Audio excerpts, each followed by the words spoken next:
ਚਾਰੇ ਪਾਸੇ ਇੱਕ ਘੁੱਪ ਹਨੇਰਾ ਛਾਇਆ ਹੋਇਆ ਸੀ। ਰਵਿੰਦਰ ਸਿੰਘ ਨੂੰ ਕੁਝ ਵੀ ਸਮਝ ਨਹੀਂ ਸੀ ਆ ਰਿਹਾ ਕਿ ਉਹ ਕਰੇ ਤਾਂ ਕੀ ਕਰੇ। ਅਜਿਹਾ ਲੱਗ ਰਿਹਾ ਸੀ ਜਿਵੇਂ ਪਰਮਾਤਮਾ ਹੀ ਉਸ ਦੇ ਵਿਰੁੱਧ ਖੜਾ ਹੋ ਗਿਆ ਹੋਵੇ। ਹਸਪਤਾਲ ਦੇ ਵਾਰਡ ਵਿੱਚ ਉਸ ਦੀ ਪਤਨੀ ਦੀ ਲਾਸ਼ ਪਈ ਹੋਈ ਸੀ ਤੇ ਉਸ ਦੇ ਸਾਹਮਣੇ ਸਫੈਦ ਕੱਪੜਿਆਂ ਵਿੱਚ ਬਿਨਾਂ ਹਾਰ ਸ਼ਿੰਗਾਰ ਤੋਂ ਉਸ ਦੀ ਵਿਧਵਾ ਧੀ ਖੜੀ ਸੀ। ਮਿੰਟਾਂ ਵਿੱਚ ਹੀ ਉਹਨਾਂ ਦੀ ਦੁਨੀਆ ਉੱਜੜ ਗਈ। ਕਿੰਨੇ ਚਾਵਾਂ ਨਾਲ ਉਹਨਾਂ ਨੇ ਧੀ ਦਾ ਵਿਆਹ ਕੀਤਾ ਸੀ, ਪਰ ਕੀ ਪਤਾ ਸੀ ਕਿ ਉਹ ਧੀ ਦਾ ਵਿਆਹ ਨਹੀਂ ਬਲਕਿ ਉਸ ਦਾ ਜੀਵਨ ਬਰਬਾਦ ਕਰਨ ਜਾ ਰਹੇ ਹਨ। ਸਭ ਕੁਝ ਉਹਨਾਂ ਦੀਆਂ ਅੱਖਾਂ ਸਾਹਮਣੇ ਇਸ ਤਰ੍ਹਾਂ ਵਾਪਰਿਆ ਜਿਵੇਂ ਕੋਈ ਫਿਲਮ ਚੱਲ ਰਹੀ ਹੋਵੇ। ਪਹਿਲਾਂ ਕਈ ਵਰ੍ਹਿਆਂ ਤੱਕ ਤਾਂ ਉਹਨਾਂ ਦੇ ਕੋਈ ਔਲਾਦ ਹੀ ਨਹੀਂ ਸੀ। ਪਤਾ ਨਹੀਂ ਕਿੰਨੀਆਂ ਮੰਨਤਾਂ ਮਨੌਤੀਆਂ ਦੇ ਬਾਅਦ ਰੱਬ ਦੀ ਕਿਰਪਾ ਹੋਈ ਤੇ ਉਹਨਾਂ ਦੇ ਘਰ ਇੱਕ ਧੀ ਨੇ ਜਨਮ ਲਿਆ। ਧੀ ਇੰਨੀ ਸੁੰਦਰ ਸੀ ਜਿਵੇਂ ਕੋਈ ਪਰੀ ਹੋਵੇ। ਉਸ ਦੇ ਜਨਮ ਤੋਂ ਬਾਅਦ ਉਹਨਾਂ ਦੇ ਕੰਮ ਵਿੱਚ ਇੰਨਾ ਵਾਧਾ ਹੋਇਆ ਕਿ ਚਾਰੇ ਪਾਸੇ ਅੰਨ ਧਨ ਦੇ ਭੰਡਾਰ ਹੋ ਗਏ। ਰੱਬ ਦੀ ਮਿਹਰ ਮੰਨ ਕੇ ਉਹਨਾਂ ਨੇ ਆਪਣੀ ਧੀ ਦਾ ਨਾਮ ਵੀ ਗੁਰਮੇਹਰ ਰੱਖਿਆ। ਦੋਵੇਂ ਪਤੀ ਪਤਨੀ ਨੇ ਆਪਣੀ ਧੀ ਨੂੰ ਫੁੱਲਾਂ ਵਾਂਗ ਪਾਲਿਆ, ਉਸ ਨੂੰ ਹਰ ਖੁਸ਼ੀ ਦਿੱਤੀ। ਵਿਆਹ ਦੇ ਯੋਗ ਹੋਣ ਤੇ ਇੱਕ ਚੰਗੇ ਘਰਾਣੇ ਦੇ ਸੋਹਣੇ ਸੁਨੱਖੇ ਤੇ ਸਾਊ ਮੁੰਡੇ ਨਾਲ ਉਸ ਦਾ ਵਿਆਹ ਕੀਤਾ। ਉਹ ਇਸ ਸ਼ਹਿਰ ਦਾ ਸਭ ਤੋਂ ਉੱਚਾ ਖਾਨਦਾਨ ਸੀ, ਬਹੁਤ ਹੀ ਅਮੀਰ ਪਰਿਵਾਰ ਸੀ। ਉਹਨਾਂ ਨੇ ਆਪ ਆ ਕੇ ਗੁਰਮੇਹਰ ਦਾ ਰਿਸ਼ਤਾ ਮੰਗਿਆ ਸੀ। ਇੱਕ ਵਾਰ ਤਾਂ ਮਾਂ-ਬਾਪ ਦੇ ਮਨ ਵਿੱਚ ਸ਼ੱਕ ਜਿਹਾ ਹੋਇਆ ਕਿ ਇੰਨੇ ਵੱਡੇ ਲੋਕ ਆਪ ਆ ਕੇ ਉਹਨਾਂ ਦੀ ਧੀ ਦਾ ਰਿਸ਼ਤਾ ਮੰਗ ਰਹੇ ਹਨ, ਪਰ ਉਹਨਾਂ ਨੇ ਰਵਿੰਦਰ ਸਿੰਘ ਨੂੰ ਕਿਹਾ ਕਿ ਅਸੀਂ ਰਿਸ਼ਤੇਦਾਰੀ ਵਿੱਚ ਤੁਹਾਡੀ ਬੇਟੀ ਦੀ ਬਹੁਤ ਤਾਰੀਫ ਸੁਣੀ ਹੈ ਤੇ ਅਸੀਂ ਆਪਣੇ ਇਕਲੌਤੇ ਬੇਟੇ ਲਈ ਉਸ ਦਾ ਰਿਸ਼ਤਾ ਮੰਗਣ ਆਏ ਹਾਂ। ਸਾਨੂੰ ਇਹੋ ਜਿਹੀ ਹੀ ਸੰਸਕਾਰੀ ਕੁੜੀ ਚਾਹੀਦੀ ਆ। ਫਿਰ ਉਹਨਾਂ ਦਾ ਦਿਲ ਵੱਜ ਗਿਆ ਤੇ ਰਿਸ਼ਤੇ ਲਈ ਹਾਂ ਕਰ ਦਿੱਤੀ ਤੇ ਆਪਣੀ ਧੀ ਨੂੰ ਵਿਦਾ ਕਰ ਦਿੱਤਾ। ਰਵਿੰਦਰ ਸਿੰਘ ਤੇ ਉਸ ਦੀ ਪਤਨੀ ਦੋਨਾਂ ਨੇ ਰੱਬ ਦਾ ਲੱਖ ਲੱਖ ਸ਼ੁਕਰਾਨਾ ਕੀਤਾ ਕਿ ਉਹਨਾਂ ਦੀ ਧੀ ਇੰਨੇ ਚੰਗੇ ਘਰੇ ਵਿਆਹੀ ਗਈ। ਗੁਰਮੇਹਰ ਦੇ ਸਹੁਰੇ ਘਰ ਵਿੱਚ ਪੂਰੇ ਰੀਤੀ ਰਿਵਾਜਾਂ ਨਾਲ ਸਵਾਗਤ ਹੋਇਆ। ਸੁਹਾਗ ਦੀ ਸੇਜ ਤੇ ਦੁਲਹਨ ਬਣੀ ਉਹ ਆਪਣੇ ਪਤੀ ਰੂਪ ਦਾ ਇੰਤਜ਼ਾਰ ਕਰ ਰਹੀ ਸੀ। ਥੋੜੀ ਦੇਰ ਬਾਅਦ ਰੂਪ ਆਇਆ, ਪਰ ਉਸ ਦੇ ਚਿਹਰੇ ਤੇ ਇੱਕ ਅਜੀਬ ਜਿਹੀ ਉਦਾਸੀ ਤੇ ਬੇਚੈਨੀ ਸੀ। ਇਸ ਤੋਂ ਪਹਿਲਾਂ ਕਿ ਗੁਰਮੇਹਰ ਉਸ ਤੋਂ ਕੁਝ ਪੁੱਛਦੀ, ਉਸਨੇ ਖੁਦ ਹੀ ਕਿਹਾ ਕਿ ਸ਼ਾਇਦ ਮੈਂ ਇਸ ਦੁਨੀਆ ਦਾ ਪਹਿਲਾ ਪਤੀ ਹੋਵਾਂਗਾ ਜਿਸ ਨੇ ਆਪਣੀ ਪਤਨੀ ਨੂੰ ਸੁਹਾਗ ਰਾਤ ਤੇ ਅਜਿਹਾ ਤੋਹਫਾ ਦਿੱਤਾ ਹੋਵੇ। ਗੁਰਮੇਹਰ ਥੋੜੀ ਉਲਝਣ ਵਿੱਚ ਸੀ ਕਿ ਆਖਿਰ ਉਹ ਕੀ ਕਹਿ ਰਿਹਾ ਹੈ। ਉਸਨੇ ਰੂਪ ਵੱਲ ਸਵਾਲੀਆ ਨਜ਼ਰਾਂ ਨਾਲ ਦੇਖਿਆ। ਰੂਪ ਨੇ ਵੀ ਉਸ ਦੀਆਂ ਅੱਖਾਂ ਵਿਚਲੇ ਪ੍ਰਸ਼ਨ ਨੂੰ ਪੜ੍ਹ ਲਿਆ ਸੀ। ਉਸਨੇ ਕਿਹਾ, ਦੇਖ ਮੇਹਰ, ਮੈਂ ਤੈਨੂੰ ਧੋਖੇ ਵਿੱਚ ਨਹੀਂ ਰੱਖਣਾ ਚਾਹੁੰਦਾ। ਮੇਰੇ ਮਾਤਾ ਪਿਤਾ ਨੇ ਤੁਹਾਡੇ ਨਾਲ ਬਹੁਤ ਵੱਡਾ ਧੋਖਾ ਕੀਤਾ ਹੈ। ਮੈਨੂੰ ਫੇਫੜਿਆਂ ਦਾ ਕੈਂਸਰ ਹੈ ਤੇ ਉਹ ਵੀ ਚੌਥੀ ਸਟੇਜ ਤੇ। ਪਹਿਲਾਂ ਇਹ ਬਿਮਾਰੀ ਦਾ ਪਤਾ ਨਹੀਂ ਲੱਗਾ। ਜਦੋਂ ਤੱਕ ਪਤਾ ਲੱਗਾ ਉਦੋਂ ਤੱਕ ਬਹੁਤ ਦੇਰ ਹੋ ਚੁੱਕੀ ਸੀ। ਮੈਂ ਆਪਣੇ ਮਾਤਾ ਪਿਤਾ ਦਾ ਇਕਲੌਤਾ ਪੁੱਤਰ ਹਾਂ, ਇਸ ਲਈ ਉਹਨਾਂ ਨੂੰ ਆਪਣਾ ਵਾਰਿਸ ਚਾਹੀਦਾ ਹੈ ਤੇ ਮੇਰੇ ਮਾਂ-ਬਾਪ ਨੇ ਇਹ ਸਭ ਤਾਂ ਕੀਤਾ। ਉਹਨਾਂ ਨੂੰ ਲੱਗਦਾ ਹੈ ਕਿ 2-4 ਮਹੀਨਿਆਂ ਵਿੱਚ ਜੇਕਰ ਤੂੰ ਗਰਭਵਤੀ ਹੋ ਜਾਂਦੀ ਹੈ ਤਾਂ ਉਸ ਬੱਚੇ ਨਾਲ ਵੰਸ਼ ਚੱਲਦਾ ਰਹੇਗਾ। ਇਹਨਾਂ ਕਹਿੰਦਾ ਹੋਇਆ ਰੂਪ ਉਸ ਦੇ ਸਾਹਮਣੇ ਰੋ ਪਿਆ। ਗੁਰਮੇਹਰ ਹੈਰਾਨ ਰਹਿ ਗਈ ਕਿ ਸੱਚਮੁੱਚ ਹੀ ਪਹਿਲੀ ਰਾਤ ਨੂੰ ਕਿਸੇ ਪਤੀ ਨੇ ਆਪਣੀ ਪਤਨੀ ਨੂੰ ਆਪਣੀ ਮੌਤ ਬਾਰੇ ਦੱਸਿਆ ਨਹੀਂ ਹੋਵੇਗਾ। ਪਰੰਤੂ ਹੁਣ ਹੋ ਵੀ ਕੀ ਸਕਦਾ ਸੀ, ਵਿਆਹ ਤਾਂ ਹੋ ਚੁੱਕਿਆ ਸੀ। ਪਰ ਇਹ ਵੀ ਹੋ ਸਕਦਾ ਸੀ ਕਿ ਰੂਪ ਹੀ ਠੀਕ ਹੋ ਜਾਵੇ। ਗੁਰਮੇਹਰ ਇਹ ਸੋਚਾਂ ਸੋਚਦੀ ਹੋਈ ਮੂਕ ਬਣੀ ਬੈਠੀ ਰਹੀ। 2-3 ਦਿਨਾਂ ਬਾਅਦ ਗੁਰਮੇਹਰ ਦੇ ਪਿਤਾ ਰਵਿੰਦਰ ਉਸ ਨੂੰ ਆ ਕੇ ਲੈ ਗਏ ਤੇ ਮਿਲਣੀ ਦੀ ਰਸਮ ਵੀ ਕਰ ਲਈ। ਗੁਰਮੇਹਰ ਉਹਨਾਂ ਨਾਲ ਚਲੀ ਤਾਂ ਗਈ, ਪਰ ਉਹ ਅਗਲੇ ਦਿਨ ਹੀ ਵਾਪਸ ਆ ਗਈ। ਉਹ ਨਹੀਂ ਸੀ ਚਾਹੁੰਦੀ ਕਿ ਉਸ ਦੇ ਮਾਂ-ਬਾਪ ਨੂੰ ਰੂਪ ਦੀ ਸੱਚਾਈ ਪਤਾ ਲੱਗੇ। ਪਰ ਲੱਖ ਕੋਸ਼ਿਸ਼ਾਂ ਦੇ ਬਾਵਜੂਦ ਵੀ ਰੂਪ ਦੀ ਸਿਹਤ ਖਰਾਬ ਹੋ ਗਈ ਤੇ ਵਿਆਹ ਤੋਂ 4 ਮਹੀਨੇ ਬਾਅਦ ਉਹ ਇਸ ਦੁਨੀਆ ਤੋਂ ਚਲਾ ਗਿਆ। ਗੁਰਮੇਹਰ ਮਾਂ ਤਾਂ ਨਹੀਂ ਬਣ ਸਕੀ, ਪਰ ਰੂਪ ਦੀ ਵਿਧਵਾ ਜ਼ਰੂਰ ਬਣ ਗਈ। ਗੁਰਮੇਹਰ ਦੇ ਸਹੁਰੇ ਨਹੀਂ ਚਾਹੁੰਦੇ ਸੀ ਕਿ ਰੂਪ ਦੀ ਮੌਤ ਤੋਂ ਬਾਅਦ ਗੁਰਮੇਹਰ ਉਸ ਦੀ ਸਾਰੀ ਪ੍ਰਾਪਰਟੀ ਦੀ ਹੱਕਦਾਰ ਬਣੇ। ਉਹਨਾਂ ਨੇ ਤਾਂ ਸੋਚਿਆ ਸੀ ਕਿ ਜੇਕਰ ਮੇਹਰ ਮਾਂ ਬਣ ਜਾਂਦੀ ਹੈ ਤਾਂ ਉਹ ਉਸ ਬੱਚੇ ਨੂੰ ਮਾਲਕ ਬਣਾਉਣਗੇ। ਇੱਕ ਪਰਾਈ ਕੁੜੀ ਨੂੰ ਉਹ ਆਪਣੀ ਜਾਇਦਾਦ ਦਾ ਮਾਲਕ ਨਹੀਂ ਬਣਾਉਣਾ ਚਾਹੁੰਦੇ ਸੀ। ਇਸ ਲਈ ਉਹਨਾਂ ਨੇ ਮੇਹਰ ਨੂੰ ਮਨਹੂਸ ਦਾ ਠੱਪਾ ਲਾ ਕੇ ਘਰੋਂ ਕੱਢ ਦਿੱਤਾ ਤੇ ਸਾਰੀ ਪ੍ਰਾਪਰਟੀ ਆਪਣੀ ਧੀ ਤੇ ਦੋਤੇ ਦੋਤੀ ਦੇ ਨਾਮ ਕਰ ਦਿੱਤੀ, ਤਾਂ ਕਿ ਬਾਅਦ ਵਿੱਚ ਕਾਨੂੰਨੀ ਤਰੀਕੇ ਨਾਲ ਵੀ ਮੇਹਰ ਉਸ ਦੇ ਪਰਿਵਾਰ ਵਾਲਿਆਂ ਤੋਂ ਜਾਇਦਾਦ ਨਾ ਲੈ ਸਕੇ। ਰਵਿੰਦਰ ਤੇ ਉਸ ਦੀ ਪਤਨੀ ਨੂੰ ਸਾਰੀ ਸੱਚਾਈ ਪਤਾ ਲੱਗੀ ਤਾਂ ਉਹਨਾਂ ਦੇ ਪੈਰਾਂ ਹੇਠੋਂ ਜ਼ਮੀਨ ਨਿਕਲ ਗਈ। ਆਪਣੇ ਜਵਾਈ ਦੀ ਮੌਤ ਦੀ ਖਬਰ ਸੁਣ ਕੇ ਮੇਹਰ ਦੀ ਮਾਂ ਨੂੰ ਦਿਲ ਦਾ ਦੌਰਾ ਪਿਆ ਤੇ ਉਹ ICU ਵਿੱਚ ਆਪਣੇ ਜੀਵਨ ਦੀ ਜੰਗ ਲੜ ਰਹੀ ਸੀ। ਪਰ ਲੱਖ ਕੋਸ਼ਿਸ਼ਾਂ ਦੇ ਬਾਅਦ ਵੀ ਉਹ ਹਾਰ ਗਈ। ਰਵਿੰਦਰ ਹਸਪਤਾਲ ਵਿੱਚ ਖੜਾ ਕਿਤੇ ਆਪਣੀ ਧੀ ਵੱਲ ਦੇਖਦਾ ਤੇ ਕਿਤੇ ਆਪਣੀ ਪਤਨੀ ਦੇ ਮ੍ਰਿਤਕ ਸਰੀਰ ਵੱਲ। ਉਹ ਬੇਸੁੱਧ ਸੀ ਤੇ ਸਮਝ ਨਹੀਂ ਸੀ ਆ ਰਿਹਾ ਕਿ ਕੀ ਕਰੇ। ਇਕੱਠੇ ਹੀ ਹੋਏ ਦੋ ਅਸਹਿਣਯੋਗ ਹਾਦਸੇ ਉਸ ਦਾ ਦਿਲ ਸਹਿ ਨਹੀਂ ਸਕਿਆ ਤੇ ਉੱਥੇ ਬੈਠੇ ਬੈਠੇ ਉਸ ਨੂੰ ਵੀ ਦਿਲ ਦਾ ਦੌਰਾ ਪੈ ਗਿਆ। ਦੇਖਦੇ ਹੀ ਦੇਖਦੇ ਉਸ ਦੇ ਵੀ ਪ੍ਰਾਣ ਪੰਖੇਰੂ ਉੱਡ ਗਏ। ਗੁਰਮੇਹਰ ਵਿਚਾਰੀ ਤੇ ਦੁੱਖਾਂ ਦਾ ਪਹਾੜ ਟੁੱਟ ਗਿਆ। ਉਸ ਦੀ ਤਾਂ ਮੰਨੋ ਜ਼ੁਬਾਨ ਹੀ ਖੜ ਗਈ ਹੋਵੇ। ਪਤਾ ਨਹੀਂ ਰੱਬ ਨੇ ਉਸ ਤੋਂ ਕਿਸ ਜਨਮ ਦਾ ਬਦਲਾ ਲਿਆ ਸੀ। ਮਿੰਟਾਂ ਸਕਿੰਟਾਂ ਵਿੱਚ ਉਸ ਦਾ ਸਭ ਕੁਝ ਖਤਮ ਹੋ ਗਿਆ। ਦੂਰ ਦੇ ਰਿਸ਼ਤੇਦਾਰਾਂ ਤੇ ਆਂਢੀਆਂ ਗੁਆਂਢੀਆਂ ਦੀ ਮਦਦ ਨਾਲ ਉਸਨੇ ਆਪਣੇ ਮਾਤਾ ਪਿਤਾ ਦਾ ਅੰਤਮ ਸੰਸਕਾਰ ਕੀਤਾ। ਹੌਲੀ ਹੌਲੀ ਰਿਸ਼ਤੇਦਾਰ ਆਪਣੇ ਘਰ ਚਲੇ ਗਏ, ਬਸ ਬਿਨਾਂ ਉਹਨਾਂ ਲੋਕਾਂ ਤੋਂ ਜਿਨ੍ਹਾਂ ਦੀ ਨਜ਼ਰ ਉਸ ਤੇ ਉਸ ਦੀ ਪ੍ਰਾਪਰਟੀ ਤੇ ਸੀ। ਰਵਿੰਦਰ ਸਿੰਘ ਦਾ ਪ੍ਰਾਪਰਟੀ ਡੀਲਰ ਦਾ ਕਾਰੋਬਾਰ ਸੀ। ਇਹ ਕਾਰੋਬਾਰ ਗੁਰਮੇਹਰ ਤੋਂ ਨਹੀਂ ਸੀ ਸੰਭਾਲਿਆ ਜਾ ਸਕਦਾ। ਉਸ ਦੇ ਪਿਤਾ ਦੁਆਰਾ ਬਾਜ਼ਾਰ ਵਿੱਚ ਲੱਗੇ ਸਾਰੇ ਪੈਸੇ ਡੁੱਬ ਗਏ। ਪਿੱਛੇ ਰਹਿ ਗਿਆ ਤਾਂ ਸਿਰਫ ਉਸ ਦਾ ਮਕਾਨ, ਖੁੱਲ੍ਹਾ ਵਿਹੜਾ ਤੇ ਉਹਨਾਂ ਦਾ ਦਫ਼ਤਰ। ਕਈ ਮਹੀਨਿਆਂ ਤੱਕ ਮੇਹਰ ਦੁੱਖ ਵਿੱਚ ਡੁੱਬੀ ਰਹੀ। ਹੌਲੀ ਹੌਲੀ ਸਾਰੇ ਪੈਸੇ ਖਤਮ ਹੋਣ ਲੱਗੇ ਤੇ ਘਰ ਚਲਾਉਣਾ ਮੁਸ਼ਕਲ ਹੋ ਗਿਆ। ਉਸਨੇ ਪ੍ਰਾਈਵੇਟ ਸਕੂਲ ਵਿੱਚ ਟੀਚਰ ਦੀ ਨੌਕਰੀ ਕਰ ਲਈ ਤੇ ਜਿਉਂਦਾ ਲਾਸ਼ ਦੀ ਤਰ੍ਹਾਂ ਬਸ ਇੱਕ ਮਸ਼ੀਨ ਵਾਂਗ ਜ਼ਿੰਦਗੀ ਜਿਉਂ ਰਹੀ ਸੀ। ਅਚਾਨਕ ਇੱਕ ਦਿਨ ਉਸ ਦੀ ਮਾਸੀ ਦਾ ਮੁੰਡਾ ਗੁਰਿੰਦਰ ਉਸ ਨੂੰ ਮਿਲਣ ਆਇਆ। ਬਚਪਨ ਤੋਂ ਹੀ ਉਹਨਾਂ ਦੋਨਾਂ ਦੀ ਬਹੁਤ ਬਣਦੀ ਸੀ। ਬਹੁਤ ਪਿਆਰ ਸੀ ਦੋਨਾਂ ਭੈਣ ਭਰਾਵਾਂ ਵਿੱਚ। ਉਹ ਪੜ੍ਹਾਈ ਕਰਨ ਲਈ ਵਿਦੇਸ਼ ਚਲਾ ਗਿਆ ਤੇ ਬਾਅਦ ਚੋਂ ਬਸ ਉੱਥੇ ਹੀ ਵਸ ਗਿਆ। ਇੰਨੇ ਸਾਲਾਂ ਬਾਅਦ ਗੁਰਿੰਦਰ ਨੂੰ ਆਇਆ ਦੇਖ ਕੇ ਉਸ ਨੂੰ ਥੋੜ੍ਹੀ ਹੈਰਾਨੀ ਹੋਈ ਤੇ ਲੱਗਿਆ ਕਿ ਚਲੋ ਇੰਨੀ ਵੱਡੀ ਦੁਨੀਆ ਵਿੱਚ ਕੋਈ ਤਾਂ ਉਸਦਾ ਹੈ ਜਿਸ ਨੂੰ ਉਸਦੀ ਪਰਵਾਹ ਹੈ। ਗੁਰਿੰਦਰ ਆਪਣੇ ਵੱਲੋਂ ਪੂਰੀ ਕੋਸ਼ਿਸ਼ ਕਰਦਾ ਕਿ ਮੇਹਰ ਖੁਸ਼ ਰਹੇ, ਹੱਸਦੀ ਮੁਸਕਰਾਉਂਦੀ ਰਹੇ, ਪਰ ਕਿੰਨੇ ਕੁ ਦਿਨ। ਆਖਰ ਗੁਰਿੰਦਰ ਨੂੰ ਵਾਪਸ ਤਾਂ ਜਾਣਾ ਪੈਣਾ ਸੀ। ਫਿਰ ਇੱਕ ਦਿਨ ਖਾਣਾ ਖਾਂਦੇ ਸਮੇਂ ਗੁਰਿੰਦਰ ਨੇ ਮੇਹਰ ਨੂੰ ਕਿਹਾ, ਦੇਖ ਮੇਹਰ, ਹੁਣ ਮਾਸੀ ਮਾਸੜ ਜੀ ਤਾਂ ਰਹੇ ਨਹੀਂ, ਹੁਣ ਤੂੰ ਇਕੱਲੀ ਕਿਵੇਂ ਰਹੇਂਗੀ? ਮੈਂ ਤਾਂ ਕਹਿੰਦਾ ਹਾਂ ਕਿ ਦੁਬਾਰਾ ਤੂੰ ਆਪਣਾ ਘਰ ਵਸਾਉਣ ਦੀ ਸੋਚ। ਮੇਹਰ ਨੇ ਇੱਕਦਮ ਜਵਾਬ ਦਿੱਤਾ, ਨਹੀਂ ਗੁਰਿੰਦਰ, ਇਸ ਤਰ੍ਹਾਂ ਕਦੇ ਨਹੀਂ ਹੋ ਸਕਦਾ। ਇੰਨੇ ਧੋਖੇ ਖਾਣ ਤੋਂ ਬਾਅਦ ਹੁਣ ਦੁਨੀਆ ਦੇ ਹਰ ਰਿਸ਼ਤੇ ਤੋਂ ਮੇਰਾ ਵਿਸ਼ਵਾਸ ਚੱਕਿਆ ਗਿਆ ਹੈ। ਜਦੋਂ ਤੱਕ ਜਿਉਂਦੀ ਹਾਂ ਇਕੱਲੀ ਰਹੂੰਗੀ। ਰਹਿਣ ਲਈ ਘਰ ਹੈ ਤੇ ਕੰਮ ਕਰ ਰਹੀ ਹਾਂ। ਗੁਰਿੰਦਰ ਨੇ ਉਸ ਨੂੰ ਮਨਾਉਣ ਲਈ ਫਿਰ ਕਿਹਾ, ਆਖਰ ਕਦੋਂ ਤੱਕ ਤੂੰ ਟੀਚਰ ਦੀ ਨੌਕਰੀ ਕਰ ਸਕੇਂਗੀ? ਸਰੀਰ ਵੀ ਤਾਂ ਆਖਰ ਕਦੇ ਨਾ ਕਦੇ ਥੱਕ ਜਾਂਦਾ ਹੈ, ਉਦੋਂ ਤੂੰ ਕੀ ਕਰੇਂਗੀ? ਮੇਹਰ ਨੇ ਫਿਰ ਪਲਟਵਾਂ ਜਵਾਬ ਦਿੱਤਾ ਕਿ ਉਦੋਂ ਦੀ ਉਦੋਂ ਦੇਖੀ ਜਾਊਗੀ। ਗੁਰਿੰਦਰ, ਰਾਤ ਬਹੁਤ ਹੋ ਗਈ ਹੈ, ਹੁਣ ਤੂੰ ਜਾ ਕੇ ਸੌਂ ਜਾ। ਮੇਹਰ ਨੇ ਗੁਰਿੰਦਰ ਨੂੰ ਤਾਂ ਚੁੱਪ ਕਰਵਾ ਦਿੱਤਾ ਸੀ, ਪਰ ਉਸ ਦੀਆਂ ਗੱਲਾਂ ਨੇ ਮੇਹਰ ਦੀ ਨੀਂਦ ਉਡਾ ਦਿੱਤੀ ਸੀ। ਉਹ ਪਾਸੇ ਹੀ ਲੈਂਦੀ ਰਹੀ ਤੇ ਸੋਚੀ ਗਈ ਕਿ ਠੀਕ ਹੀ ਤਾਂ ਕਹਿ ਰਿਹਾ ਹੈ ਗੁਰਿੰਦਰ। ਇੰਨੀ ਵੱਡੀ ਦੁਨੀਆ ਵਿੱਚ ਇਕੱਲੀ ਮੈਂ ਕੀ ਕਰੂੰਗੀ? ਹਰ ਕੋਈ ਫਾਇਦਾ ਚੱਕਣ ਦੀ ਸੋਚਦਾ ਹੈ। ਮੈਂ ਕਦੋਂ ਤੱਕ ਆਪਣੇ ਆਪ ਨੂੰ ਬਚਾ ਸਕਾਂਗੀ?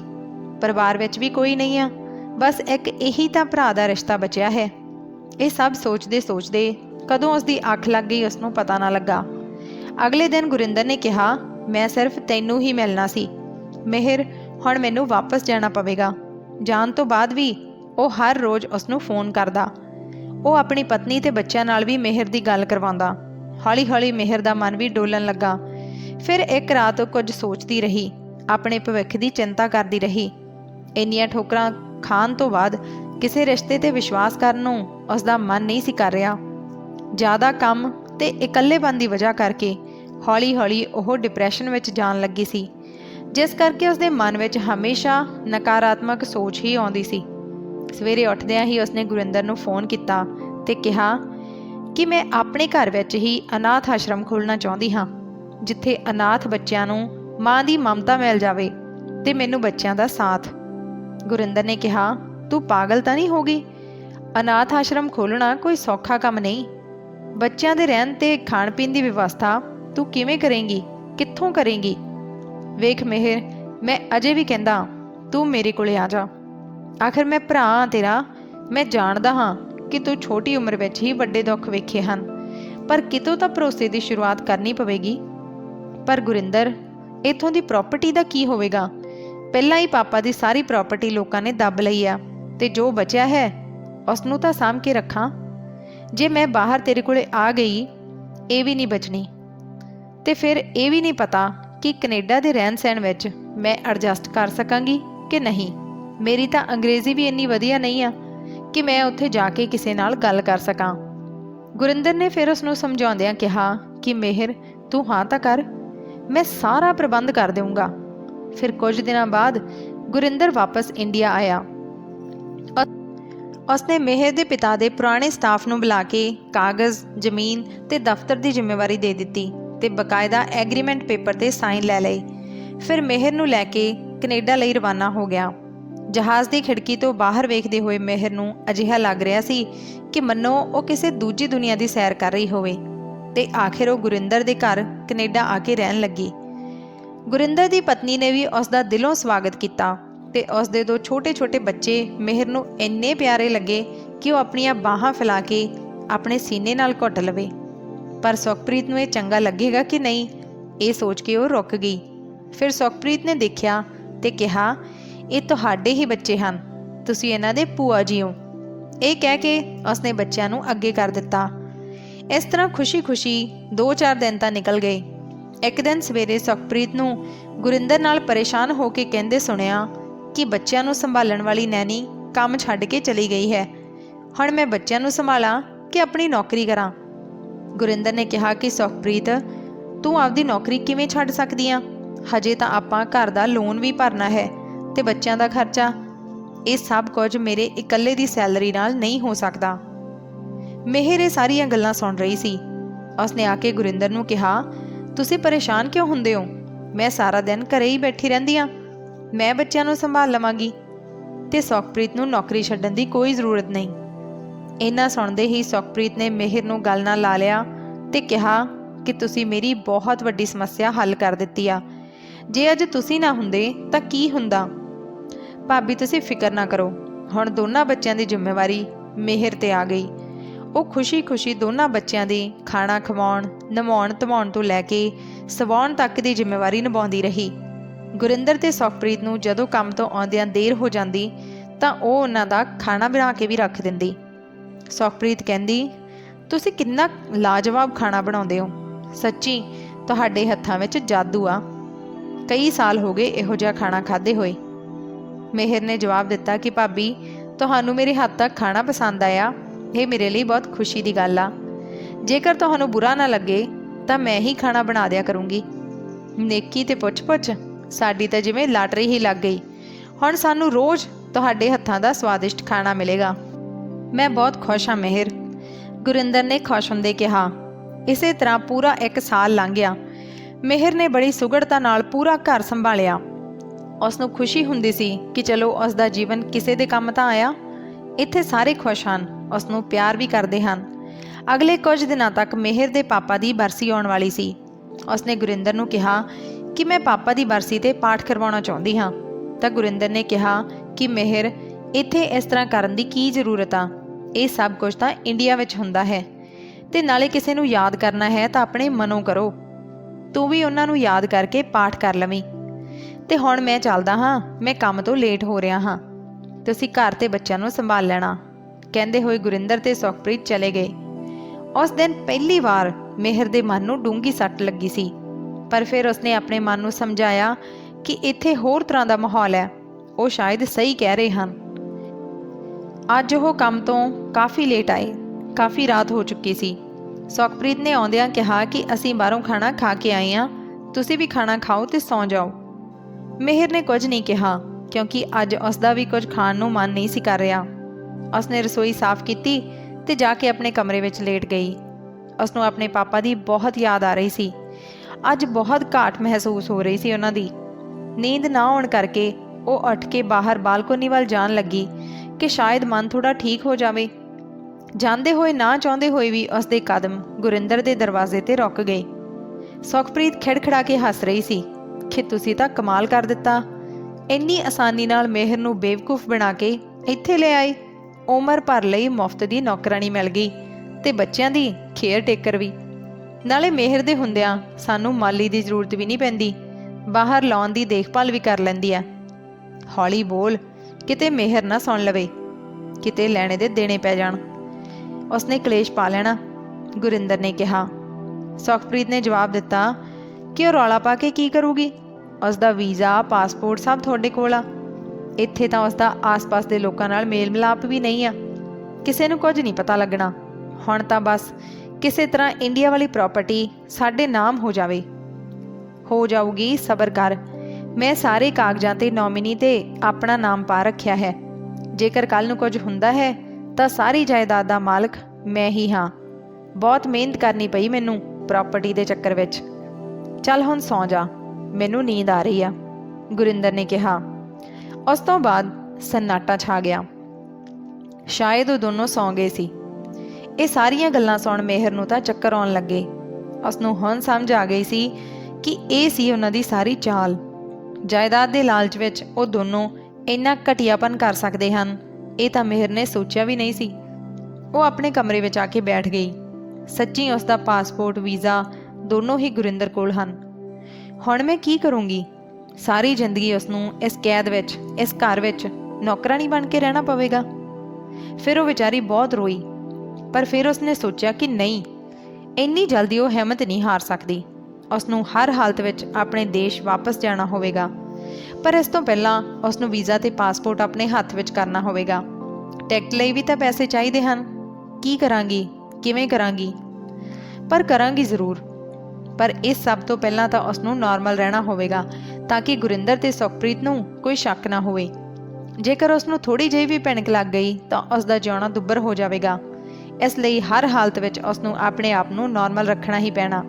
ਉਹ ਸਾਰੀ ਰਾਤ ਸੋਚਾਂ ਵਿੱਚ ਲੱਗੀ ਰਹੀ। ਅਗਲੇ ਦਿਨ ਸਵੇਰੇ ਉੱਠੀ ਤੇ ਸਭ ਲਈ ਚਾਹ ਨਾਸ਼ਤਾ ਤਿਆਰ ਕੀਤਾ। ਬੱਚਿਆਂ ਨੂੰ ਤਿਆਰ ਕਰਕੇ ਸਕੂਲ ਭੇਜਿਆ ਤੇ ਫਿਰ ਮੇਹਰ ਨੇ ਗੁਰਿੰਦਰ ਨੂੰ ਕਿਹਾ ਕਿ ਦੇਖ ਗੁਰਿੰਦਰ, ਬੱਚਿਆਂ ਦੀ ਪੜ੍ਹਾਈ ਮੇਰੇ ਲਈ ਥੋੜੀ ਮੁਸ਼ਕਲ ਹੁੰਦੀ ਜਾ ਰਹੀ ਆ, ਕਿਉਂਕਿ ਤੈਨੂੰ ਤਾਂ ਪਤਾ ਹੀ ਆ ਕਿ ਮੇਰੀ ਅੰਗਰੇਜ਼ੀ ਇੰਨੀ ਵਧੀਆ ਨਹੀਂ। ਮੈਂ ਸੋਚ ਰਹੀ ਹਾਂ ਕਿ ਜੇਕਰ ਤੂੰ ਮੈਨੂੰ ਅੰਗਰੇਜ਼ੀ ਦੀ ਪੜ੍ਹਾਈ ਕਰਾ ਦੇਵੇਂ ਤਾਂ ਬੱਚਿਆਂ ਨੂੰ ਬਹੁਤ ਫਾਇਦਾ ਹੋਵੇਗਾ ਤੇ ਫਿਰ ਮੈਂ ਘਰ ਤੋਂ ਬਾਹਰ ਵੀ ਕੰਮ ਕਰ ਸਕਦੀ ਹਾਂ। ਅੱਜ ਕੱਲ੍ਹ ਵੈਸੇ ਵੀ ਤੂੰ ਤੇ ਭਾਬੀ ਕਾਫੀ ਪਰੇਸ਼ਾਨ ਰਹਿੰਦੇ ਹੋ। ਇਸ ਤਰ੍ਹਾਂ ਜੇਕਰ ਮੈਂ ਬਾਹਰ ਜਾ ਕੇ ਕੰਮ ਕਰਾਂਗੀ ਤਾਂ ਤੁਹਾਨੂੰ ਥੋੜਾ ਆਰਾਮ ਮਿਲ ਸਕੂ। ਕਿਉਂ ਭਾਬੀ, ਮੈਂ ਠੀਕ ਕਹਿੰਦੀ ਹਾਂ? ਗੁਰਿੰਦਰ ਤੇ ਸੁਖਪ੍ਰੀਤ ਨੇ ਅੱਖਾਂ ਹੀ ਅੱਖਾਂ ਵਿੱਚ ਇੱਕ ਦੂਸਰੇ ਵੱਲ ਦੇਖਿਆ ਤੇ ਹੱਸਦੇ ਹੋਏ ਕਿਹਾ, ਹਾਂ ਹਾਂ, ਕਿਉਂ ਨਹੀਂ ਮੇਹਰ। ਜੇਕਰ ਤੂੰ ਚਾਹੇਂ ਤਾਂ ਮੈਂ ਤੈਨੂੰ 1 ਘੰਟੇ ਦੇ ਲਈ ਕੋਚਿੰਗ ਸੈਂਟਰ ਭੇਜ ਦਿਆ ਕਰੂੰਗਾ। ਸ਼ਾਇਦ ਉਹ ਸੋਚ ਰਹੇ ਸੀ ਕਿ ਹੁਣ ਸਾਨੂੰ ਦੋਨਾਂ ਨੂੰ ਘਰ ਤੋਂ ਬਾਹਰ ਵਾਲੇ ਕੰਮਾਂ ਤੋਂ ਵੀ ਛੁੱਟੀ ਮਿਲ ਜਾਵੇਗੀ। ਇਹ ਸੋਚ ਕੇ ਉਸਨੇ ਹਾਮੀ ਭਰ ਦਿੱਤੀ। ਮੇਹਰ ਅੰਦਰੋਂ ਬਹੁਤ ਦੁਖੀ ਸੀ। ਕੀ ਕਰਦੀ ਵਿਚਾਰੀ? ਜਿਵੇਂ ਉਸਨੂੰ ਪੈਰ ਪੈਰ ਤੇ ਧੋਖੇ ਮਿਲੇ ਸੀ ਤਾਂ ਉਹ ਵਿਚਾਰੀ ਬਣ ਕੇ ਕਿੰਨੇ ਕੁ ਦਿਨ ਤੱਕ ਰਹਿ ਸਕਦੀ ਸੀ। ਉਸਦਾ ਸੀਨਾ ਦੁੱਖਾਂ ਨਾਲ ਉਛਲ ਰਿਹਾ ਸੀ, ਪਰ ਚਿਹਰੇ ਤੇ ਮੁਸਕਾਨ ਬਣੀ ਰਹਿੰਦੀ। ਮੇਹਰ ਨੇ ਕੋਚਿੰਗ ਕਲਾਸ ਵਿੱਚ ਐਡਮਿਸ਼ਨ ਲਈ। ਉੱਥੇ ਕਈ ਦੇਸ਼ਾਂ ਦੀਆਂ ਭਾਸ਼ਾਵਾਂ ਸਿਖਾਈਆਂ ਜਾਂਦੀਆਂ ਸੀ। ਉੱਥੇ ਸਾਰੇ ਲੋਕ ਅਣਜਾਣ ਸੀ, ਪਰ ਫਿਰ ਵੀ ਹੌਲੀ-ਹੌਲੀ ਇੱਕ ਦੂਜੇ ਦੀ ਭਾਸ਼ਾ ਬਿਨਾਂ ਉਹ ਆਪਸ ਵਿੱਚ ਘੁਲ ਮਿਲ ਗਏ ਸੀ। ਸਾਰੇ ਆਪਣੀ-ਆਪਣੀ ਭਾਸ਼ਾ ਵਿੱਚ ਇਸ਼ਾਰਿਆਂ ਨਾਲ ਇੱਕ ਦੂਜੇ ਨਾਲ ਗੱਲਾਂ ਕਰਦੇ। ਉੱਥੇ ਇੱਕ ਨਿੱਕ ਨਾਮ ਦਾ ਮੁੰਡਾ ਸੀ ਜਿਸ ਨਾਲ ਮੇਹਰ ਦੀ ਦੋਸਤੀ ਹੋ ਗਈ ਸੀ। ਮੇਹਰ ਦੇ ਚਿਹਰੇ ਦੀ ਉਦਾਸੀ ਨੂੰ ਕਈ ਵਾਰ ਨਿੱਕ ਨੇ ਪੜ੍ਹਿਆ ਸੀ ਤੇ ਉਸ ਨੂੰ ਕੁਰੇਦਣ ਦੀ ਕੋਸ਼ਿਸ਼ ਵੀ ਕੀਤੀ, ਪਰ ਮੇਹਰ ਉਸ ਨੂੰ ਕੁਝ ਵੀ ਨਾ ਦੱਸ ਸਕੀ।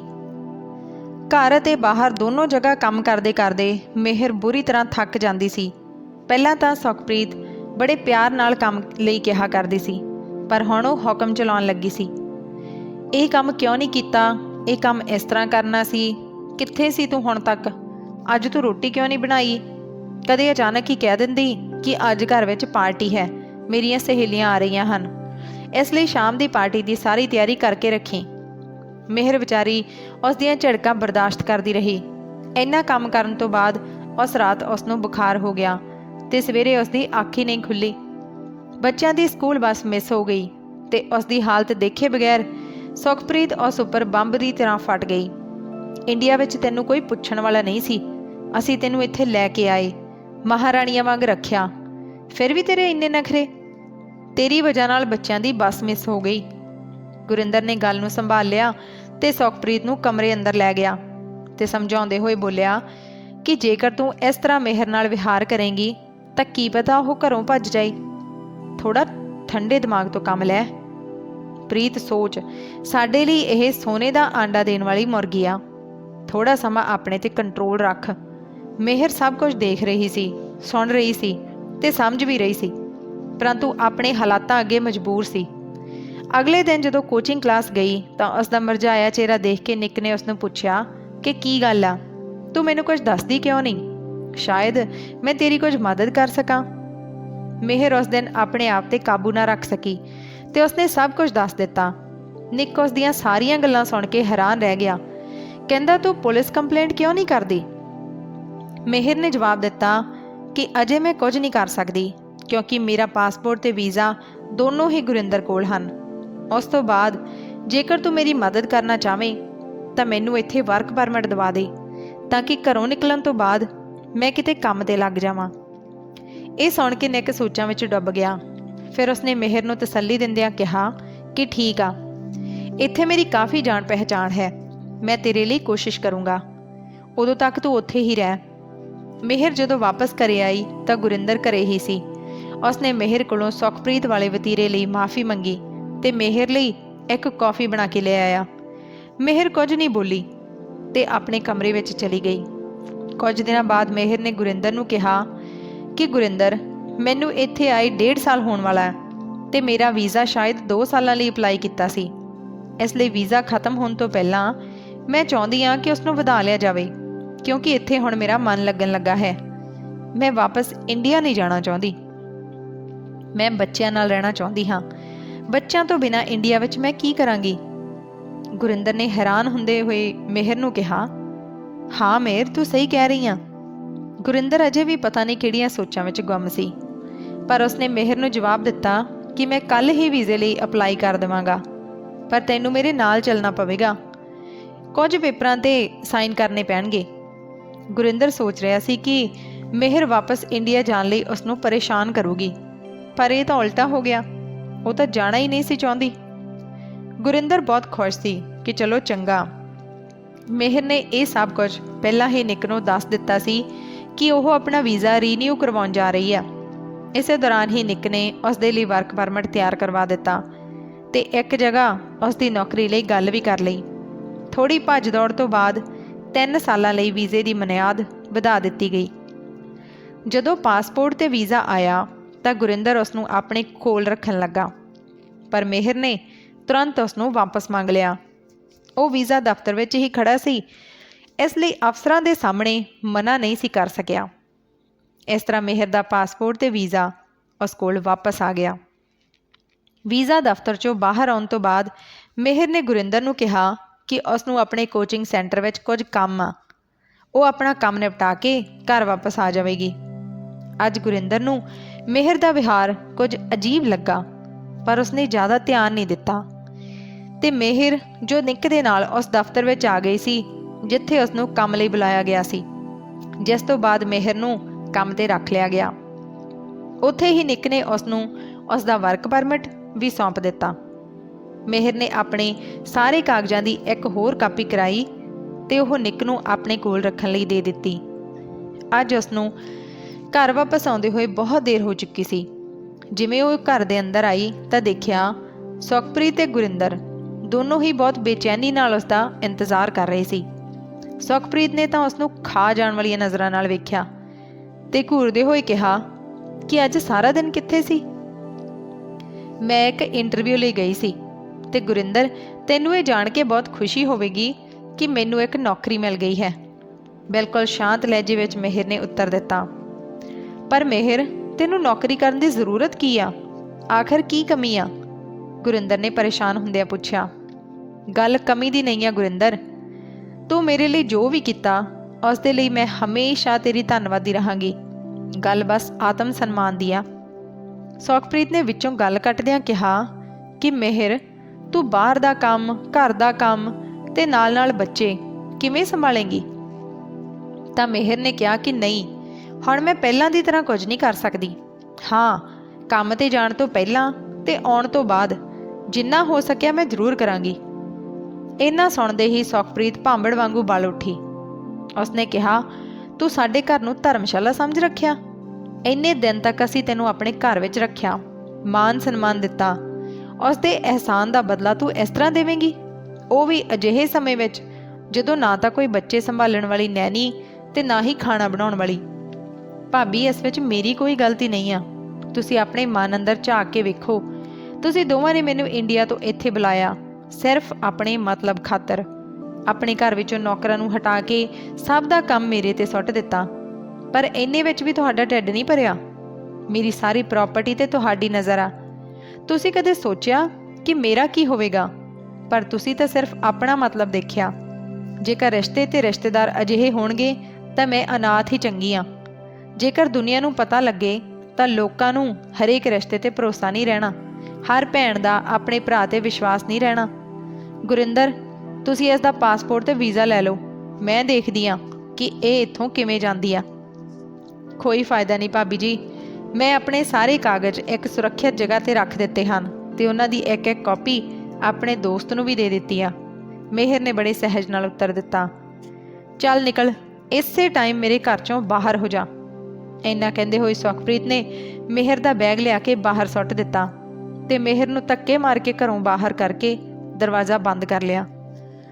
ਰਿਸ਼ਤਿਆਂ ਦੇ ਅਜਿਹੇ ਮਤਲਬੀ ਚਿਹਰੇ ਦੇਖ ਕੇ ਉਸ ਦਾ ਮਨ ਗੁੱਸੇ ਨਾਲ ਭਰ ਗਿਆ ਤੇ ਉਹ ਘਰ ਤੋਂ ਬਾਹਰ ਬੈਠ ਕੇ ਹੀ ਰੋਣ ਲੱਗੀ।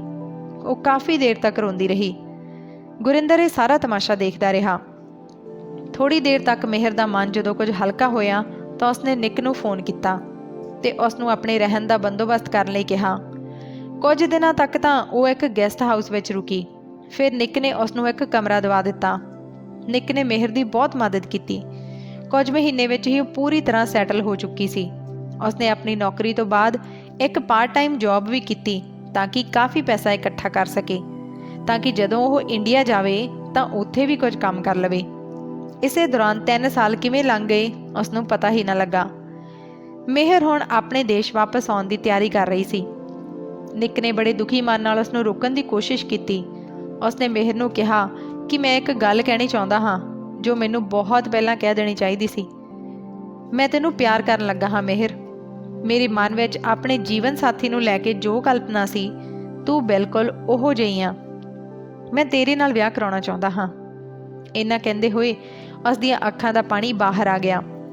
ਮਿਹਰ ਨੇ ਕਿਹਾ ਕਿ ਤੂੰ ਮੇਰਾ ਅਤੀਤ ਨਹੀਂ ਜਾਣਦਾ। ਮੇਰਾ ਪਹਿਲਾਂ ਵੀ ਇੱਕ ਵਿਆਹ ਹੋ ਚੁੱਕਿਆ ਹੈ ਤੇ ਮੇਰੇ ਪਤੀ ਦੀ ਮੌਤ ਹੋ ਚੁੱਕੀ ਹੈ। ਇੰਨੇ ਧੋਖਿਆਂ ਤੋਂ ਬਾਅਦ ਤੇ ਰਿਸ਼ਤਿਆਂ ਦੀ ਅਸਲੀਅਤ ਚੱਲਣ ਤੋਂ ਬਾਅਦ ਮੈਨੂੰ ਕਿਸੇ ਨਾਲ ਰਹਿਣ ਦੀ ਇੱਛਾ ਹੀ ਨਹੀਂ ਰਹੀ। ਮਿਹਰ ਨੇ ਬਸ ਇੰਨਾ ਹੀ ਜਵਾਬ ਦਿੱਤਾ। ਨਿੱਕ ਨੇ ਮਿਹਰ ਦਾ ਹੱਥ ਆਪਣੇ ਹੱਥ ਵਿੱਚ ਲੈ ਕੇ ਕਿਹਾ ਕਿ ਸੱਚਮੁੱਚ ਮੈਂ ਤੈਨੂੰ ਬਹੁਤ ਚਾਹੁੰਦਾ ਹਾਂ। ਆਖਰਕਾਰ ਮਿਹਰ ਆਪਣੇ ਦੇਸ਼ ਵਾਪਸ ਆ ਗਈ। ਆਉਂਦੇ ਹੀ ਉਸਨੇ ਆਪਣੇ ਕੰਮ ਵਾਲੀ ਨਾਲ ਮਿਲ ਕੇ ਪੂਰੇ ਘਰ ਦੀ ਸਫਾਈ ਕਰਵਾ ਦਿੱਤੀ ਤੇ ਆਪਣੇ ਦਫ਼ਤਰ ਦੇ ਬਾਹਰ ਸਵਰਗਵਾਸੀ ਰਵਿੰਦਰ ਸਿੰਘ ਅਨਾਥ ਆਸ਼ਰਮ ਦਾ ਬੋਰਡ ਲਾ ਦਿੱਤਾ। ਆਪਣੇ ਘਰ ਦੇ ਇੱਕ ਹਿੱਸੇ ਨੂੰ ਬਿਰਧ ਆਸ਼ਰਮ ਤੇ ਦੂਜੇ ਨੂੰ ਬੱਚਿਆਂ ਲਈ ਤਿਆਰ ਕਰਾ ਦਿੱਤਾ। ਹੌਲੀ ਹੌਲੀ ਬਹੁਤ ਸਾਰੇ ਬਜ਼ੁਰਗ ਤੇ ਅਨਾਥ ਬੱਚੇ ਆਉਣ ਲੱਗੇ। ਉਹਨਾਂ ਵਿੱਚੋਂ ਬਹੁਤ ਸਾਰੇ ਬਜ਼ੁਰਗ ਅਜਿਹੇ ਸਨ ਜੋ ਆਪਣਾ ਖਰਚਾ ਚੱਕ ਸਕਦੇ ਸੀ। ਬਸ ਸਿਰਫ ਉਹਨਾਂ ਨੂੰ ਦੇਖਭਾਲ ਦੀ ਹੀ ਜ਼ਰੂਰਤ ਸੀ। ਜੋ ਕੰਮ ਕਰ ਸਕਦੇ ਸਨ ਉਹਨਾਂ ਨੂੰ ਕੰਮ ਤੇ ਲਗਾ ਦਿੱਤਾ। ਕੰਮ ਕਰਨ ਦੇ ਲਾਇਕ ਲੋਕਾਂ ਲਈ ਉਸਨੇ ਅਚਾਰ, ਪਾਪੜ ਤੇ ਹੋਰ ਤਰ੍ਹਾਂ ਦੇ ਛੋਟੇ-ਮੋਟੇ ਕੰਮ ਸ਼ੁਰੂ ਕਰ ਦਿੱਤੇ। ਬਾਜ਼ਾਰ ਨਾਲ ਵੀ ਸੰਪਰਕ ਬਣਾ ਲਿਆ। ਹੌਲੀ-ਹੌਲੀ ਉਹਨਾਂ ਦਾ ਕੰਮ ਬਹੁਤ ਹੀ ਚੰਗਾ ਚੱਲ ਪਿਆ। ਮਿਹਰ ਨੇ ਬੱਚਿਆਂ ਦਾ ਸਰਕਾਰੀ ਸਕੂਲ ਵਿੱਚ ਦਾਖਲਾ ਕਰਵਾ ਦਿੱਤਾ ਤੇ ਆਸ਼ਰਮ ਵਿੱਚ ਬੱਚਿਆਂ ਨੂੰ ਬਜ਼ੁਰਗ ਹੀ ਪੜ੍ਹਾ ਦਿੰਦੇ ਸਨ। ਬਾਲ ਆਸ਼ਰਮ ਤੇ ਬਿਰਧ ਆਸ਼ਰਮ ਇਕੱਠੇ ਹੋਣ ਕਰਕੇ ਉਸ ਨੂੰ ਇਹ ਫਾਇਦਾ ਹੋਇਆ ਕਿ ਬਜ਼ੁਰਗਾਂ ਨੂੰ ਬੱਚਿਆਂ ਦਾ ਸਾਥ ਮਿਲ ਜਾਂਦਾ ਸੀ ਤੇ ਬੱਚਿਆਂ ਨੂੰ ਬਜ਼ੁਰਗਾਂ ਦਾ ਪਿਆਰ ਤੇ ਦੇਖਭਾਲ। ਬਿਲਕੁਲ ਘਰ ਵਰਗਾ ਮਾਹੌਲ ਬਣ ਗਿਆ ਸੀ। ਇਸੇ ਤਰ੍ਹਾਂ ਮਿਹਰ ਦਾ ਨਾਮ ਚਮਕਿਆ ਤੇ ਸਾਰੇ ਉਸ ਨੂੰ ਇੱਜ਼ਤ ਦੀ ਨਿਗਾਹ ਨਾਲ ਵੇਖਣ ਲੱਗੇ। ਲੋਕ ਇੱਕ ਵਾਰ ਫਿਰ ਰਵਿੰਦਰ ਸਿੰਘ ਦਾ ਨਾਮ ਬੜੀ ਇੱਜ਼ਤ ਨਾਲ ਲੈਣ ਲੱਗੇ। ਇਸੇ ਤਰ੍ਹਾਂ 5 ਸਾਲ ਬੀਤ ਗਏ। ਮਿਹਰ ਆਪਣੇ ਕੰਮ ਵਿੱਚ ਇੰਨੀ ਬਿਜ਼ੀ ਹੋ ਗਈ ਸੀ ਕਿ ਉਸ ਨੂੰ ਹੋਰ ਕਿਸੇ ਚੀਜ਼ ਦਾ ਹੋਸ਼ ਹੀ ਨਾ ਰਿਹਾ। ਇੱਕ ਦਿਨ ਅਚਾਨਕ ਦਫ਼ਤਰ ਵਿੱਚ ਚਪੜਾਸੀ ਨੇ ਆ ਕੇ ਕਿਹਾ ਕਿ ਤੁਹਾਨੂੰ ਕੋਈ ਮਿਲਣ ਆਇਆ ਹੈ। ਜੋ ਮਿਲਣ ਆਇਆ ਸੀ ਉਸ ਨੂੰ ਵੇਖ ਕੇ ਮਿਹਰ ਹੈਰਾਨ ਰਹਿ ਗਈ। ਉਸਨੇ ਕਿਹਾ, ਮੈਂ ਯਾਦ ਹਾਂ ਜਾਂ ਭੁੱਲ ਗਿਆ? ਮਿਹਰ ਨੂੰ ਉਹ ਆਵਾਜ਼ ਜਾਣੀ ਪਹਿਚਾਣੀ ਲੱਗੀ ਸੀ। ਉਹ ਕੋਈ ਹੋਰ ਨਹੀਂ ਬਲਕਿ ਨਿੱਕ ਸੀ। ਮੈਂ ਤੈਨੂੰ ਕਿਵੇਂ ਭੁੱਲ ਸਕਦੀ ਹਾਂ? ਇੱਕ ਤੇਰੀ ਵਜ੍ਹਾ ਨਾਲ ਹੀ ਤਾਂ ਮੈਂ ਉਸ ਪਿੰਜਰੇ ਵਿੱਚੋਂ ਆਜ਼ਾਦ ਹੋਈ। ਤੂੰ ਹੀ ਤਾਂ ਮੈਨੂੰ ਜਿਉਣ ਦੀ ਇੱਕ ਰਾਹ ਵਿਖਾਈ ਸੀ। ਤਾਂ ਨਿੱਕ ਨੇ ਕਿਹਾ, ਦੇਖ ਮਿਹਰ, ਮੈਂ ਤੇਰੇ ਲਈ ਕੀ ਲੈ ਕੇ ਆਇਆ ਹਾਂ। ਉਮੀਦ ਕਰਦਾ ਹਾਂ ਕਿ ਜੇਕਰ ਮੇਰੀ ਅਗਨੀ ਪ੍ਰੀਖਿਆ ਖਤਮ ਹੋ ਗਈ ਹੋਵੇ ਤਾਂ ਤੂੰ ਇਸ ਨੂੰ ਸਵੀਕਾਰ ਕਰ ਲਵੇਂਗੀ। ਨਿੱਕ ਨੇ ਜਦੋਂ ਆਪਣੀ ਮੁੱਠੀ ਖੋਲ੍ਹੀ ਤਾਂ ਉਸ ਵਿੱਚ ਇੱਕ ਮੁੰਦਰੀ ਸੀ। ਮਿਹਰ ਇਹ ਸਭ ਦੇਖ ਕੇ ਹੈਰਾਨ ਰਹਿ ਗਈ ਕਿ ਇੰਨੇ ਸਾਲਾਂ ਤੱਕ ਤੂੰ ਮੇਰਾ ਇੰਤਜ਼ਾਰ ਕਰਦਾ ਰਿਹਾ। ਹੁਣ ਤਾਂ ਮੇਰਾ ਯਕੀਨ ਪੱਕਾ ਹੋ ਗਿਆ ਹੈ ਕਿ ਤੂੰ ਸੱਚਮੁੱਚ ਹੀ ਮੈਨੂੰ ਪਿਆਰ ਕਰਦਾ ਹੈ। ਪਰ ਮੈਂ ਵਿਆਹ ਕਿਵੇਂ ਕਰ ਸਕਦੀ ਹਾਂ? ਲੋਕ ਕੀ ਕਹਿਣਗੇ? ਮਿਹਰ ਨੇ ਪੁੱਛਿਆ ਕਿ ਦੁਨੀਆ ਵਿੱਚ ਮਰਦ ਜਦੋਂ ਚਾਹੇ ਨਵਾਂ ਜੀਵਨ ਸ਼ੁਰੂ ਕਰ ਸਕਦਾ ਹੈ, ਪਰ ਔਰਤ ਦੀ ਜ਼ਿੰਦਗੀ ਵਿੱਚ ਇੱਕ ਵਾਰੀ ਹੀ ਬਸੰਤ ਕਿਉਂ ਆਉਂਦੀ ਹੈ ਤੇ ਪਤਝੜ ਦਾ ਮੌਸਮ ਹਮੇਸ਼ਾ ਲਈ ਰੁਕ ਜਾਂਦਾ ਹੈ? ਨਿੱਕ ਨੇ ਜਵਾਬ ਦਿੱਤਾ ਕਿ ਮੈਂ ਤੇਰੀ ਜ਼ਿੰਦਗੀ ਵਿੱਚ ਦੁਬਾਰਾ ਬਸੰਤ ਲਿਆਉਂਗਾ। ਉਸਨੇ ਉਹ ਮੁੰਦਰੀ ਉਸਦੀ ਉਂਗਲ ਵਿੱਚ ਪਾ ਦਿੱਤੀ। ਖੁਸ਼ੀ ਨਾਲ ਮਿਹਰ ਦੀਆਂ ਅੱਖਾਂ ਵਿੱਚੋਂ ਹੰਝੂ ਆ ਗਏ ਤੇ ਨਿੱਕ ਨੇ ਉਸਨੂੰ ਆਪਣੇ ਸੀਨੇ ਨਾਲ ਲਾ ਲਿਆ। ਉਧਰ ਗੁਰਿੰਦਰ ਨੂੰ ਵਕੀਲ ਦਾ ਫੋਨ ਆਇਆ ਕਿ ਮਿਹਰ ਨੇ ਸਾਰੀ ਪ੍ਰਾਪਰਟੀ ਆਪਣੇ ਨਾਮ ਕਰਕੇ ਨੋਮਿਨੀ ਵਿੱਚੋਂ ਉਸਦਾ ਨਾਮ ਕਢਵਾ ਦਿੱਤਾ ਹੈ, ਕਿਉਂਕਿ ਤੂੰ ਉਸਦੀ ਪ੍ਰਾਪਰਟੀ ਨੂੰ ਧੋਖੇ ਨਾਲ ਹੜੱਪਣ ਦੀ ਕੋਸ਼ਿਸ਼ ਕੀਤੀ। ਜੇਕਰ ਤੂੰ ਇੰਡੀਆ ਆਵੇਂਗਾ ਤਾਂ ਤੇਰੀ ਗ੍ਰਿਫਤਾਰੀ ਹੋ ਸਕਦੀ ਆ। ਗੁਰਿੰਦਰ ਤੇ ਉਸਦੀ ਪਤਨੀ ਵਕੀਲ ਦਾ ਫੋਨ ਸੁਣ ਕੇ ਸੁੰਨ ਹੋ ਗਏ। ਇੱਧਰ ਮਿਹਰ ਦੇ ਜੀਵਨ ਵਿੱਚ ਹੁਣ ਤਕਲੀਫਾਂ ਤੋਂ ਬਾਅਦ ਨਵੀਆਂ ਖੁਸ਼ੀਆਂ ਨੇ ਦਸਤਕ ਦੇ ਦਿੱਤੀ ਸੀ। ਉਸਦੇ ਜੀਵਨ ਵਿੱਚ ਬਹਾਰ ਵਾਪਸ ਆ ਗਈ ਸੀ, ਨਿੱਕ ਦੇ ਰੂਪ ਵਿੱਚ। ਸੋ ਇਹ ਸੱਚ ਹੈ ਕਿ ਜ਼ਿੰਦਗੀ ਵਿੱਚ ਬਹੁਤ ਜ਼ਿਆਦਾ ਰਿਸ਼ਤੇ ਮਤਲਬੀ ਹੁੰਦੇ ਹਨ, ਪਰ ਫਿਰ ਵੀ ਤੁਸੀਂ ਜੱਦੋ-ਜਹਿਦ ਕਰਦੇ ਹੋਏ, ਸੰਘਰਸ਼ ਕਰਦੇ ਹੋਏ ਉਸ ਮਤਲਬੀ ਰਿਸ਼ਤਿਆਂ ਵਿੱਚੋਂ ਨਿਕਲ ਕੇ ਆਪਣੇ ਜੀਵਨ ਨੂੰ ਨਵੇਂ ਰਸਤੇ ਤੇ ਲਿਆ ਸਕਦੇ ਹੋ। ਕਿਵੇਂ ਦੀ ਲੱਗੀ ਕਹਾਣੀ ਜ਼ਰੂਰ ਲਿਖ ਕੇ ਦੱਸਿਓ। ਚੰਗੀ ਲੱਗੀ ਲਾਈਕ, ਸ਼ੇਅਰ ਤੇ ਚੈਨਲ ਨੂੰ ਸਬਸਕ੍ਰਾਈਬ ਜ਼ਰੂਰ ਕਰਿਓ। ਧੰਨਵਾਦ।